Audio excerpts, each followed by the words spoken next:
It's my feel-good breakfast show. All right, we're going to have to try to keep the emotions in check for this one. I have a feeling, and that's okay.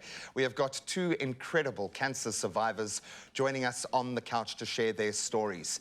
Lauren Jappi just recently beat breast cancer, and Amy Lawrence, a survivor of Hodgkin's lymphoma.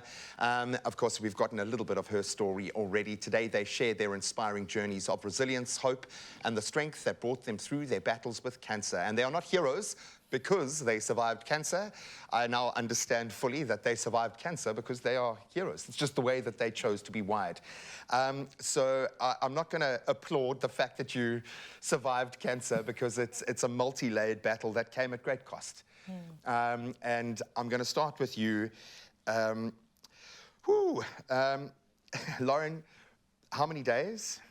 And talk us through that moment when that was said to you, those words came out and were uttered. So I don't know how many days because the last couple of months has just been a complete roller coaster, as you can imagine. But I got the news just after my bilateral mastectomy, which I had on the 2nd of August. And it didn't actually hit me until the next day, and my surgeon had walked in again and he said, "We got your results and the tissue is all clear." And I'm like, okay, so what does that mean? And doctors are so under the radar, yeah? You know, quite calm and chilled and, that sort of thing. I have an amazing surgeon. And he's like, there's nothing in your tissue. And yeah, it's still sinking in. I still have to remind myself daily, I don't have cancer. What prognosis were you given when you first found the cancer? Because it wasn't a positive one, okay, we're just going to put you through these couple of months of this and we'll do this and then it'll be sorted. It was a very bleak outlook. Yeah, so, I mean, it wasn't super bleak, but it certainly wasn't the best sort of happy thing. So when I received my diagnosis, I had the triple negative breast cancer, which is the most aggressive form of breast cancer. What helped me is that we caught it very early on. And so because of going to the doctor early, getting checked, my medical team being so on it, so responsive in getting my tests done, getting treatment started, that is why I'm sitting here today, because I had the most amazing medical team and because of going to get checked. Okay, there's one thing we will applaud, the fact that you, despite whatever fear was happening, did go and do it on your shoulders. So we'll applaud an early detection because that is at the heart of this. It really is. Thank you. Yeah. How does this make you feel? Does this take you back to that time? Because so many women have gone through this journey and I don't think understand how much of a network there is to plug into, how many incredible cancer survivors and those battling cancer. How does it make you feel when you kind of put your head back into that time for yourself?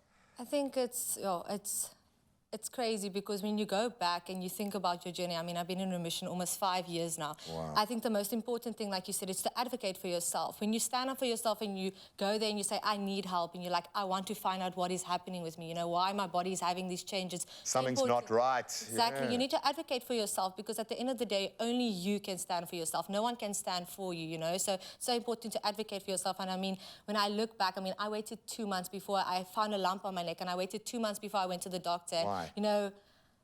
So what actually happened was I got my tonsils removed. So I thought, it's just because my tonsils, it's just swollen, But I actually had to advocate for myself. And I came 2 months later and then I found out it was cancer.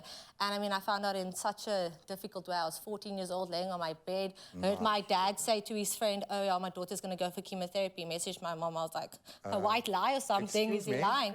You're always in denial when you hear it at first. It doesn't even sink in. You just hear the word and it's just like it flies out your ear because you don't want to believe it. So, yeah, it's so important to advocate for yourself. When you see that changes in your body, go until you know, Go until you find the answers you need, I love the day when you first came in here and one of our floor managers was running to find you and they were like, oh, where is she? I'm like, well, she's got a shaven head. And they were like, oh, is she there? You came here like a bombshell. There was something different happening, which is why I'd asked you to come and speak to people.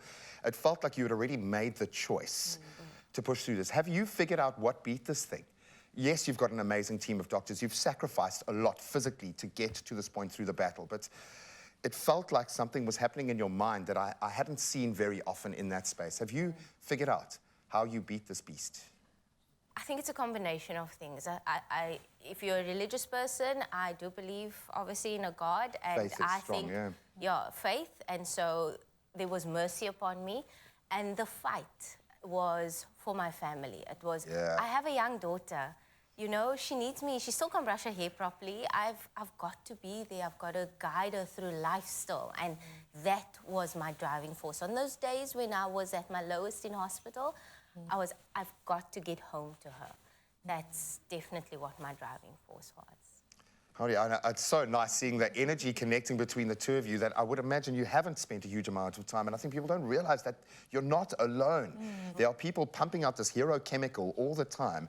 What was it for you? You were so young to be able to wrap your head around this, let alone get up and fight it. How did you beat this thing? Have you been able to figure out that algorithm? What was that? I think definitely my faith and knowing that I have a greater destiny, knowing that in that moment it was difficult, in that moment it felt like a great beast, like you said, but just remembering my future and who I could inspire in the future. It was about that. It wasn't about me because, yes, it's my journey, but my journey can impact many people. You know, it's me realizing that what I've been through and how I overcame it is a testimony to people who are sitting in a hospital bed right now, going through chemotherapy, going through those treatments. You know, we are a living hope to other people, you know, because if it wasn't for us, people won't have hope. You don't have hope when you hear someone say, oh, I understand what you're going through, but they haven't been through it. Yeah. So that's so important that we as people who have overcome it, be that relatability to that person who was going through it now. So I think what was most important for me when I was going through it, I was thinking about the end result, knowing that I will overcome it, and because of that, I can inspire other people. And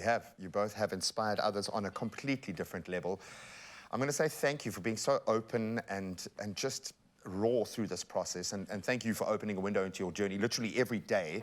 I don't think you realize how much that helps, or maybe you know more than anyone else how much having access to that helps. Thank you for being so brave to come out here and be a part of these kinds of days.